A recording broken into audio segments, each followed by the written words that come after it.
কি এমন অন্যায় করলো যাতে মেয়েগুলোকে সুইমিং পুল থেকে বের করে দিতে বাধ্য হলো। তো হ্যালো গাইজ, আজকে ভিডিওটা শুরু হচ্ছে এখান থেকে। আজকে আমরা যেতে চলেছি ওয়াটার পার্কে। আমাদের টিকিট কাটা হয়ে গেছে, আমরা গেটে টিকিটটা দেখিয়ে পার্কের ভিতরে ঢুকবো।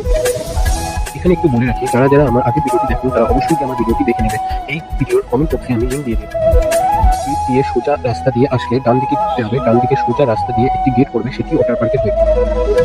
এখানে বলে রাখি, যারা যারা পার্কে যাবে এক একজনের 50 টাকা টিকিট, এবং ওয়াটার পার্কে যেতে গেলে 150 টাকা টিকিট, এবং তার সাথে জামা কাপড় নিলে 50 টাকা টিকিট আপনাকে পে করতে হবে। গেটে টিকিট দেখিয়ে আমরা ওয়াটার পার্কের ভিতরে ঢুকে পড়েছি। আমি তো ফার্স্টে গিয়ে দেখি পুরো ফাঁকা, মনে হয় আমি ফার্স্ট এসেছি, কিন্তু না, সামনের দিকে একটু এগিয়ে যাওয়ার পর অনেকে রয়েছে। পার্কে ঢুকে কিছু সাবস্ক্রাইব বন্ধুদের সাথে দেখা হয়ে গেল, তাদের সাথে অনেক সময় কাটালাম, অনেক মজা করলাম। কিন্তু হঠাৎ একটি জিনিস চোখে পড়লো, কি এমন অন্যায় করলো যাতে মেয়েগুলোকে সুইমিং পুল থেকে বের করে দিতে বাধ্য হলো। পার্কে একজনের কাছ থেকে শুনতে পাই যে মেয়েগুলো অনেকবার বারণ করা সত্ত্বেও জল নোংরা করছিল এবং অনেক গালাগালি দিচ্ছিল, সেই জন্য পার্কের থেকে বের করে দিতে বাধ্য হলো।